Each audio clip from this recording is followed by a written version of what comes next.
할렐루야, 반갑습니다. 잘 지내셨습니까? 우리 교회 마당에 두 개의 꽃이 있어요. 지금은 좀 졌는데요. 하나는 튤립, 그리고 하나는 수선화가 있었는데요. 튤립은 누가 봐도 뭔가 단정한 것 같은, 되게 뭔가 세련되지만 단정한 도시 같은 그런 이미지가 있고, 수선화는 보면 우아해요. 뭔가 되게 뽐을 많이 낸 우아한 꽃이 수선화 같아요. 옆에 있는 분들에게 인사할까요? 둘 중에 하나로 인사하겠습니다. 당신은 수선화입니까? 튤립입니까? 인사하겠습니다. 네, 나는 튤립인 줄 알았는데 수선화로 불렸어요. 네. 오늘은 출애굽기 29장을 통하여서 어노인팅이라는 제목으로 주의 말씀을 증거하겠습니다. 제목이 좀 영어라서 어려운데 본문 중에 나옵니다. 그래서 굳이 지금은 설명하지 않고 말씀을 증거하겠습니다. 하나님은 이스라엘 백성들을 애굽 땅 종되었던 그곳에서 유월절의 어린 양의 피와 10가지 재앙을 통하여서 하나님이 이스라엘 백성들을 구원해 내십니다. 그리고 시내산에 도착을 한 그들에게 하나님은 십계명을 주시고 또 율례를 주신단 말이죠. 우리는 이 과정을 다 살펴봤어요. 그리고는 시내산에서 하나님은 이스라엘 백성들과 피의 언약을 체결하십니다. 피의 언약을 체결하세요. 그 언약의 내용이 무엇이냐 하면, 너희가 하나님의 말씀에 순종하면 하나님은 너희의 하나님이 되고 너희는 하나님의 백성이 된다라는 것이죠. 네, 너무 집중했어요. 여러분, 여기 중요한 게 하나 있는데, 피의 언약을 통하여서 하나님이 이스라엘 백성들을 내 백성 삼으신 거예요. 그리고 그들은 하나님이 그들의 하나님이 되게 하게 하신 것이죠. 그래서 하나님과 이스라엘 백성들의 이 언약의 체결을요, 되게 어려운 중요한 언어로, 영어로 얘기하면 본디지라고 합니다. 본디지. 되게 중요해요. 언약 신학을 공부하면 중요한 단어인데, 본디지라는 단어가 영어로 우리가 잘 알고 있는 본드 아시죠? 붙이는 접착제, 그 본드에서 본디지가 나와요. 이 본디지의 내용이 뭐냐? 바로 결속, 묶다, 구속이라는 뜻입니다. 그러니까 하나님이 이스라엘 백성들과 시내산에서 언약을 체결하며 피의 언약 속에 그 언약의 체결, 결속은 하나님과 백성, 이스라엘 백성의 결속, 묶어지는 언약을 체결했는데, 이 결속에는 세 가지의 중요한 의미가 담겨 있어요. 첫 번째는 사랑의 결속이에요. 다시 말해서, 예컨대 부부가 결혼을 하면 법적인 제재가 없어도 아내는 남편은 아내를 서로 사랑하고 헌신하고 섬기죠. 그것처럼 하나님은 이스라엘 백성들과 이 사랑의 결속을 통하여 사랑으로 묶여진 관계가 된 거죠. 언약에서 중요한 내용이에요. 두 번째는 무엇이 결속되어졌느냐? 생명의 결속이에요. 다시 말해서 피의 언약이라는 것은 뭐냐? 생명의 피가 쏟아진 것. 다시 말해서 하나님과 이스라엘 백성들 사이에 생명으로 묶여진 결속인 거죠. 즉, 이 언약을 어기면 생명을 내놓아야 한다라는 언약의 체결인 겁니다. 세 번째, 이 언약은요, 무엇이 담겨져 있느냐 하면 자유의 결속이에요. 다시 말해서 이스라엘 백성들은 종되었던 땅에서 하나님이 그들을 구원해 내셨죠. 어린 양의 피, 유월절의 피로 말미암아 그들을 구원해 내셔서 그들에게 참 자유를 주신 바로 하나님의 구원인 것이죠. 그러니까 이스라엘 백성들과 하나님과의 관계 속에서는요, 종의 몸이 아니라 이제 자유를 주신다라는 자유의 결속을 하나님이 언약 속에 이 세 가지, 사랑과 그리고 또 생명과 자유의 결속을 통하여 그들을 구원해 내신 것입니다. 그런데요, 하나님이 이렇게 그들을 하나님의 이름으로 택하여 구원해 내신 이후에 하나님은 거룩한 장소에서 거룩한 백성들과 거룩한 만남을 가지기를 원하는 거예요. 그래서 거룩한 장소에 성막을 지으라고 했고, 이 성막 계시를 통하여 우리가 지금까지 출애굽기 25장에서부터 성막의 구조, 성막의 기구, 성막의 뜰, 성막의 제사장의 옷까지 살펴보면서 지금까지 우리가 하나님께서 어떻게 그들을 구별하시고 만나실 것인지를 살펴본 겁니다. 그런데 오늘 본문에는요, 하나님이 택하신 제사장을 이제 앞으로 제사의 임무를 감당하기 위하여 위임식을 하는 장면이 나와요. 위임하는 장면이 나와요. 위임식. 그 장면이 오늘 본문의 이야기입니다. 위임식을 통하여서 하나님이 제사장에게, 백성들에게 가장 먼저 요구하는 것이 뭐냐? 1절인데요. 같이 한번 읽어볼까요? 1절입니다. 시작. 네가 그들에게 나를 섬길 제사장 직분을 위임하여 그들을 거룩하게 할 일은 이러하니 곧 어린 숫소 하나와 흠없는 순양 둘을 택하고. 제일 먼저 하나님 앞에 위임식을 가지기 전에 어린 숫소 하나와 흠없는 어린 양을 2마리를 택하는 것이 중요해요. 자, 이때 흠이 없다라는 단어가 있어요. 제물을 택할 때에 흠이 없는 제물을 택해야 되는데, 이 흠이 없다라는 단어가 히브리 말로 타밈이라는 단어인데, 이것은 외부적으로 결함이 없는 것만 뜻하는 게 아니에요. 내부적으로도 정결하고 최고의 것을 택하는 것을 의미하고 있죠.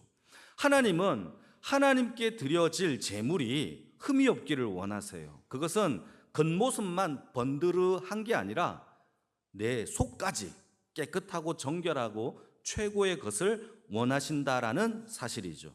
그러면 하나님은 늘 최고만을 원하시기 때문에 하나님이 받으시는 것은 명품 아니면 안 받기 때문에 그러냐? 그렇지 않아요. 내가 가진 양들 중에 흠이 없는 양을 골라야 되겠죠. 여러분들이 가지고 있는 좋은 것 중에 하나님께 바치고 싶은 것들을 골라야 되겠죠. 이때 고를 때에 여러분 흠이 없고 탐임이라는 마음을 가지고 그것을 고르는 마음을 하나님은 받으세요.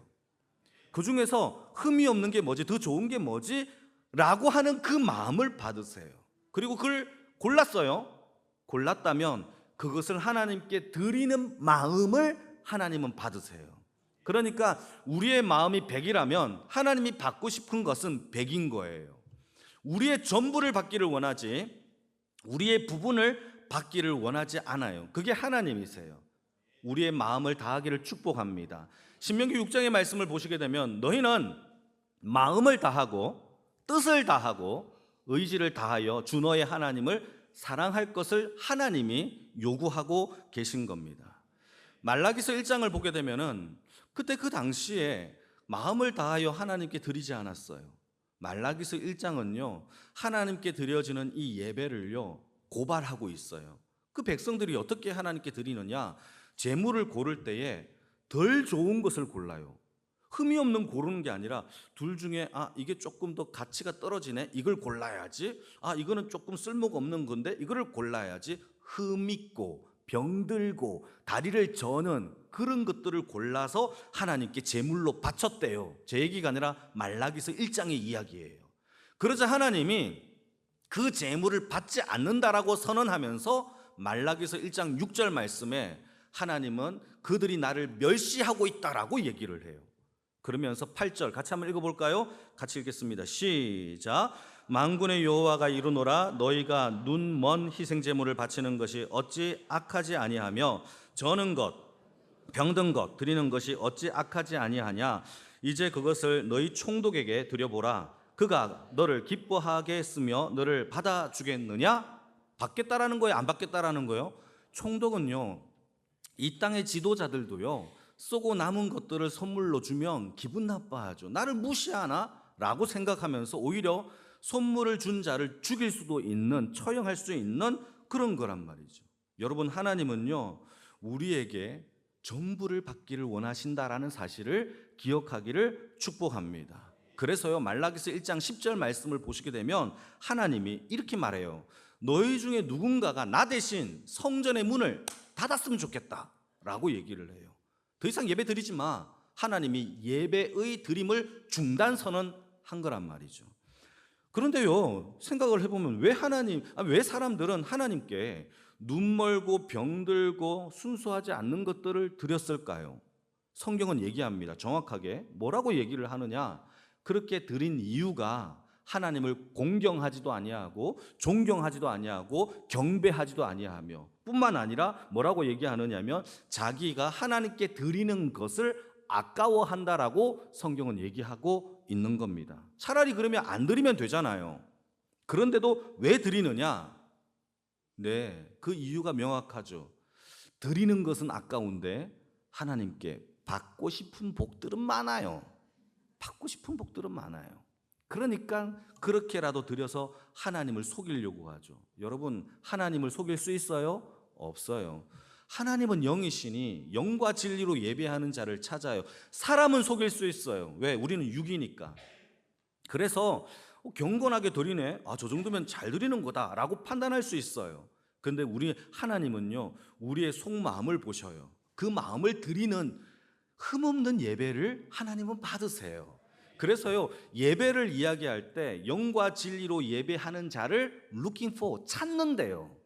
하나님이 지금도 찾고 계세요. 그 예배자를. 그런 예배자가 되어지기를 축복합니다. 그게 흠없다라는 것이에요.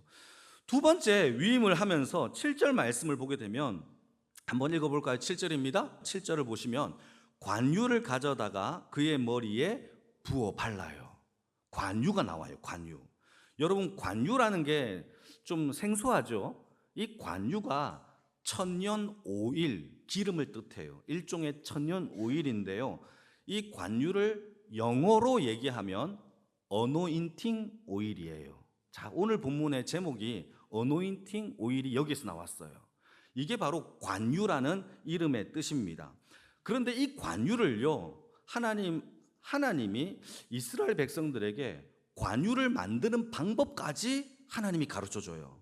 너희들은 관유를 이렇게 만들어 하면서 출애굽기 30장 그 다음 장을 찾아보면 기름 만드는 그 관유를 만드는 방법까지 나오는데, 올리브 기름을 짜서 나온 기름을 베이스로 하여서 거기에다가 몰약의 기름을 넣고 시나몬의 기름을 넣고 창포의 기름을 넣고 그리고 쓴 계피의 기름을 넣어서 만든 게 관유예요. 관유가 그런 거예요. 근데 이 관유를 가지고 사람의 머리에 붓는 행위가 성경에 여러 군데가 나와요. 이 관유를 가지고 사람의 머리에 부어요. 이것이 여러 군데가 나오는데 크게 세 종류의 종류가 나옵니다. 첫 번째, 하나님이 택하신 제사장에게 위임할 때에, 위임식을 가질 때에 이렇게 관유의 기름을 부어요. 이게 첫 번째입니다. 두 번째, 하나님이 택하신 왕에게, 왕에게 하나님이 그를 세울 때에 기름을 부어요. 두 번째, 누구를 위해 붓는다고요? 왕. 세 번째는요, 하나님이 택하신 선지자를 택하여서 그에게 기름을 부어요. 세 가지 기억나십니까? 하나는요, 제사장, 두 번째는 왕, 세 번째는 선지자. 중요한 단어가 있죠. 택하신. 하나님이 택하신 자들에게 하나님이 기름을 부어요. 오늘 본문에 제사장의 기름이 나오죠. 두 번째, 다윗 왕이 사무엘에게 기름을 부음을 받죠. 그리고 선지자는요, 엘리야가 엘리사에게 기름을 부어요. 그러니까 제사장, 왕, 선지자에게 하나님은 기름을 붓게 하게 하시는 거예요. 이 기름을 붓는 어노인팅의 역사, 이 기름을 붓는 역사에는 몇 가지의 목적이 있어요. 그럼 왜 기름을 붓느냐? 그냥 기름칠하는 거, 이거에 무슨 의미가 있느냐? 총 4가지의 의미가 있는데, 첫 번째, 거룩하다라는 의미가 있어요. 두 번째는요, 선택과 임명, 내가 너를 선택했다, 임명한다라고 할 때에 기름 부음을 받죠. 세 번째, 성령의, 하나님의 신이 임하는 성령의 충만함의 의미가 있어요. 마지막 네 번째, 신적 사명을 부여받을 때, 신적 하나님의 소명과 사명이 부어질 때에 이런 어노인팅의 역사가 일어나는 겁니다. 자, 그리고 관유를 히브리 말로 쉐멘하 미샤라고 불러요. 쉐멘하 미시하라고 불러요. 자, 이 쉐멘하 미시하라는 단어에서 메시아가 나와요. 메시아. 쉐멘하 메시아에서 메시아라는 단어가 나오는데, 이 메시아의 뜻이 기름 부음이라는 뜻이에요. 그러니까 하나님께서 택하신, 중요합니다, 택하신 그 자에게 기름 부음을 받아 하나님의 뜻을 실천하는 자, 그게 바로 메시아의 뜻이란 말이죠. 여러분, 이게 중요하죠. 그래서 첫째, 예수님이 이 땅에 오셔서 우리의 메시아가 된 것은 첫째, 우리의 죄를 대속할 제사장으로 오셨어요. 우리를 구원할 구원의 왕으로 오셨어요. 또 하나님의 말씀을 증거할 선지자로 오셨단 말이죠. 그래서 온전한 계시는, 말씀의 계시는 예수님으로부터 끝나요. 그래 더 이상의 계시는 없는 거죠. 그래서 첫 번째, 제사장으로 오셨고, 두 번째, 왕으로 오셨고, 세 번째, 선지자의 직분을 감당하신 분이 메시아, 누구? 예수 그리스도라는 사실을 성경이 증언하고 있는 거예요. 그래서 예수님도요, 공생애 때에 세례를 받으실 때에 성령이 비둘기같이 기름 부음을 받아 주의 사역을 감당하셨어요. 임명이죠, 사명이죠, 신적 소명을 받은 거죠. 그런데요, 오순절날 함께 있었던 120명의 문도가 성령이 강림하는 그날 모두 다 성령의 충만함을 받고 성령의 은오인팅을 당하여 하나님의 신약의 시대를, 성령의 시대를 여는 놀라운 역사가 하나님이 신약의 시대에도 열어주셨다라는 사실입니다. 베드로전서 2장 9절 말씀을 한번 읽어볼까요? 같이 한번 읽겠습니다. 시작. 그러나 너희는 택하신 족속이요 왕같은 제사장들이요 거룩한 나라요 그의 소유가 된 백성이니 이는 너희를 어두운 데서 불러내어 그의 기이한 빛에 들어가게 하신 이의 아름다운 덕을 선포하게 하려 하심이니라. 여러분, 이 자막을 잘 보세요. 베드로가요, 이 메시아라는 좀 자막을 띄워 주십시오. 메시아라는 이 신적 사명의 세 가지를 다 언급하고 있어요. 너희는 왕 같은 제사장이요 아름다운 덕을 선포하는 선지자요 라고 선언하고 있죠. 사랑하는 성도 여러분, 저와 여러분들도 예수 그리스도를 믿는 주의 백성의 삶을 산다면 우리도 왕 같은 제사장이고 아름다운 덕을, 복음을 전하는 선지자인 줄 믿으시기를 축복합니다. 그래서 성령의 은오인팅을 우리는 당해야 돼요. 성령의 충만함을 받는 주의 백성의 삶이 되어지기를 주님의 이름으로 축복합니다. 그게 두 번째, 관유. 세 번째, 제사장이 위임식을 하면서 어떤 일을 또 하느냐, 세 가지의 제사를 요구하는데요, 그 세 가지 제사가 14절을 보시게 되면, 여러분 자막은 없으니까 성경을 보십시오. 14절에 속죄제가 나와요. 두 번째는 18절에 번제가 나와요. 그리고 28절에 화목제가 나와요. 이 세 가지 제사를 드려요. 그러니까 하나님이 제사장을 임명하고 위임하면서 그에게 세 가지 제사를 주십니다. 속죄제, 번제, 화목제. 이 세 가지 제사가 가지고 있는 의미가 굉장히 중요해요. 첫째, 이 속죄제가 뭐냐? 여러분, 하나님 앞에서 제사장의 임무를 감당하기 위하여 가장 첫 번째 드려야 할 제사는 바로 속죄제예요. 속죄제는 죄를 용서함을 받는 제사예요. 하나님 앞에 우리가 서고 하나님의 택하신 주의 백성이 될 때에 가장 먼저 시급한 문제는 하나님과 우리 사이에 막혀져 있는 죄를 해결하는 거예요. 그래서 예수님도 복음서에서 예수님의 첫 사역의 첫 메시지가 회개하라, 천국이 가까이 왔느니라, 회개에 합당한 열매를 맺어라 라고 이야기하는 거죠. 여러분, 우리의 삶에 속죄제, 회개, 하나님 앞에 우리의 삶을 하나님 앞에 회개하는 주의 인생이 되어지기를 주님의 이름으로 축복합니다. 그래서 속죄제 없이 어떻게 제사장의 임무를 감당하겠어요? 속죄제 없이 어떻게 하나님 앞에 설 수가 있겠어요? 여러분, 그건 가짜예요. 우리의 삶에 하나님 앞에 속죄제의 열매를 맺는 인생이 되기를 바랍니다. 두 번째는 무슨 제사를 요구하느냐? 번제예요. 번제를요, 영어로 설명하게 되면 burnt offering이에요. burnt라는 단어는 다 태워진이라는 뜻이에요. offering은 제물, 예물 이런 뜻이거든요. 그러니까 하나님께 드려지는 이 제물이 burnt, 다 태워진 거예요. 다 소멸된 거예요. 다 불타서. 이게 무슨 뜻이냐? 하나님 앞에 온전한 헌신, 내 몸을 불살라 드리는 헌신을 의미하고 있죠. 첫 번째, 우리가 하나님 앞에 속죄함을 받았다면 그 이후의 삶은 내 삶을 불태워 드리는 헌신의 삶이 있기를 축복합니다. 헌신 없는 속죄함도 거짓이고, 속죄함이 있는데 이 헌신이 없는 것도 거짓이에요. 여러분, 우리의 삶에 하나님 앞에 몸을 불살라 드리는 산 제물의 역사가 일어나기를 주님의 이름으로 축복합니다. 세 번째 제사는 무엇이냐? 화목제예요. 이 화목제, 여러분, 화목제는요 독특합니다. 이 제물에 고기를 불태워 드리는 게 아니에요. 제물을 가지고 있으면 잘라서 내장에 기름을 다 가져다가 기름만 불태워 드리는 거예요. 그럼 고기는 어떻게 하느냐? 제사장이 먹어요. 가족들과 함께 하나님 앞에서 식사를 합니다. 그런데요, 하루가 지나가면 버려야 돼요. 성물이기 때문에. 그게 바로 화목제물이에요. 그런데 여러분, 여기에서 하나님 앞에서 함께 식사하는 하나님과의 연합함을 의미하는 게 화목제예요. 다른 것들은 다 제물이 불태워 드리는 것이지만 화목제는 하나님 앞에서 함께 식사의 교제를 통하여서 연합하고 있고 하나님과 교제한다라는 것을 의미하고 있는 게 화목제인 거죠.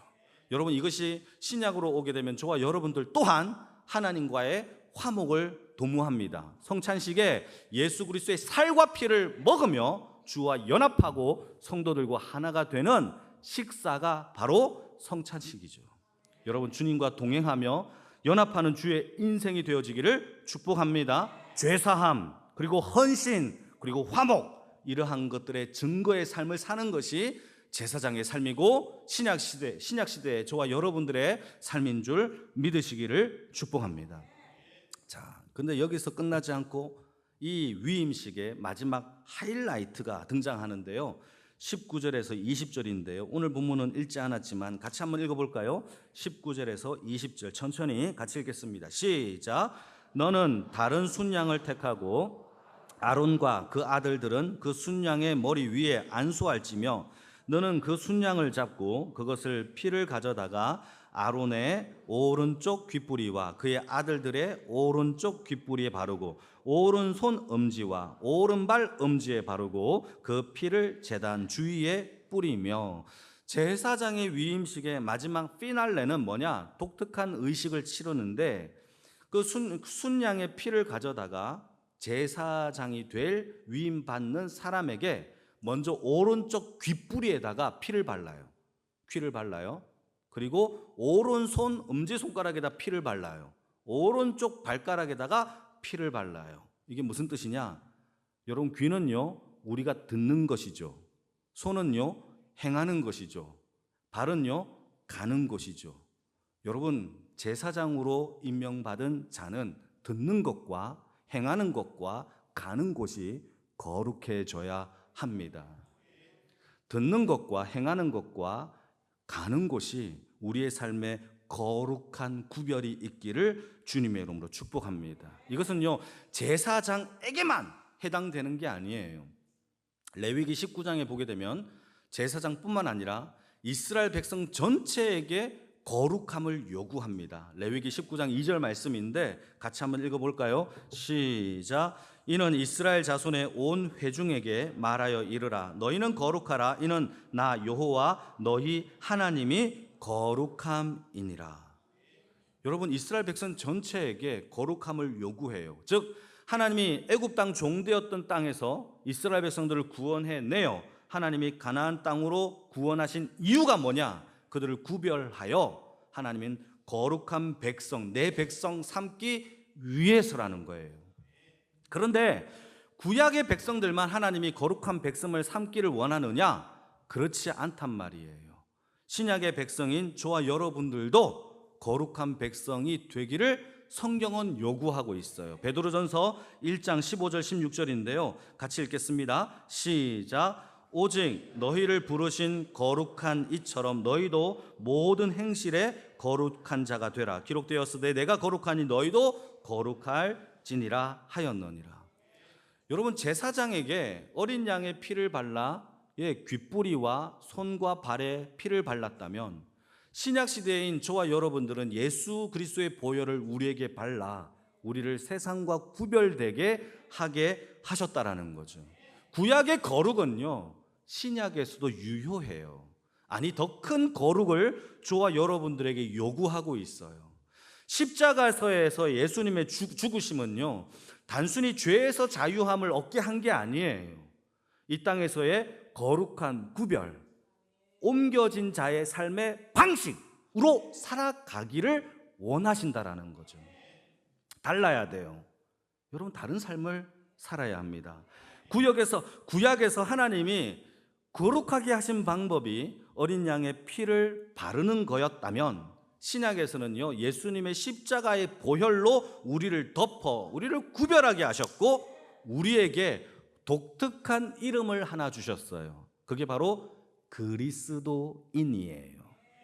구약의 백성들은요, 하나님의 백성이라는, 내 백성, my people이라는 이름을 주셨어요. 신약에서는요, 예수 그리스도의 피가 발린 그의 백성들에게 예수 그리스도의 이름인 그리스도인이라는 이름을 주셨다라는 사실이죠. 할렐루야. 그리스도인이라는 것은요, 구별의 방식이에요. 하나님이 저와 여러분들을 구별하신 세상과 다른 자의 모습이라는 거죠. 세상의 끝은 파멸이에요. 우리의 끝은 영생이에요. 달라요. 세상은요, 세상의 말을 들어요. 우리는 하나님의 말씀인 성경을 들어요. 다르죠. 그게 구별이에요. 그래서 우리의 손과 귀와 발이 거룩한 보혈의 피를 바르기를 주님의 이름으로 축복합니다. 그래서 첫째, 우리는요, 끊임없이 하나님의 말씀을 듣는 귀가 되기를 축복합니다. 여러분, 세상의 이야기를 계속 듣다 보면요, 나도 모르게 타락해요. 정말이에요. 우리의 귀를 점검해 봐야 돼요. 뭘 듣는지, 뭘 집중하고 있는지, 뭘 내가 쫑긋하고 있는지. 하나님의 말씀을 듣는 귀가 되기를 축복합니다. 세상의 미혹을 이길 수 있는 유일한 방법은요, 여러분 다시 한번 얘기합니다. 나중에 이렇게 딴소리하면 안 돼요. 다시 얘기합니다. 이 세상의 미혹과 유혹에서 마귀를 이길 수 있는 유일한 방법을, 제가 그 비밀을 소개하겠습니다. 하나님의 말씀을 들으세요. 어떻게 듣느냐? 끊임없이. 주여, 아멘이 좀 작았어요. 끊임없이 들으세요. 제 얘기가 아니에요. 찬송가 303장 2절 제가 한번 불러볼게요. 천국 음악 소리 같은 은혜로운 그 말씀 끊임없이 듣는 우리 어찌 찬양 안 할까. 거의 90% 음정이 맞았어요. 끊임없이 듣는 우리, 그 말씀, 은혜로운 말씀, 그 귀가 보혈의 피를 바른 자의 귀입니다. 두 번째, 우리의 손이 거룩한 보혈이 발려야 돼요. 오른손이 하는 일을 왼손이 모르게 섬김의 역사가 일어나기를 축복합니다. 내 손이 필요한 곳에 여러분, 우리의 손을 헌신하는 그 손이 되기를 축복합니다. 아멘입니까? 네, 기대하겠습니다. 세 번째, 우리의 발이 거룩해지기를 축복합니다. 여러분, 이거는요, 간단해요. 내가 어디를 가는지를 보세요. 일주일 동안 표를 만들어서 내가 간 곳만 체크해 보세요. 어디를 갔는지. 그러면 내 발이 거룩한지 아닌지를 알 수 있어요. 가지 말아야 될 곳에 가지 마세요. 할렐루야. 다시, 이거는 하나님 못 들으셨다고 생각하고 다시 한번, 가지 말아야 할 곳에 가지 마시기를 축복합니다. 갈 곳에 가세요. 성경에 보게 되면은 죄인의 자리에 서지 아니하고 오만한 자리에 앉지 않은 게 마카리오스, 복이래요. 그게 복된 자예요. 여러분, 저와 여러분들의 삶에 우리의 발을 쳐서 거룩한 발로 만들기를 축복합니다. 말씀의 자리, 기도의 자리. 여러분, 저녁에 뭐 합니까? 죄 짓는 것밖에 더 안 합니까? 차라리 그 시간을 멈추고 하나님의 말씀의 자리, 기도의 자리로 오세요. 그게 마카리오스, 복 있는 사람의 뜻이란 말이죠. 우리의 발, 우리의 귀, 우리의 손 모두 다 성령의 어노인팅을 받아야 한단 말이죠. 왜냐하면 우리는 스스로 거룩해질 수가 없어요. 우리는 귀도 손도 발도 우리 스스로 거룩해져야지 할 수 없어요. 그래서 오늘도 성령의 어노인팅, 기름 부음을 받아 구별된 주의 백성의 삶을 날마다 살아내시는 주의 인생의 삶이 다 되어지기를 주님의 이름으로 축복합니다.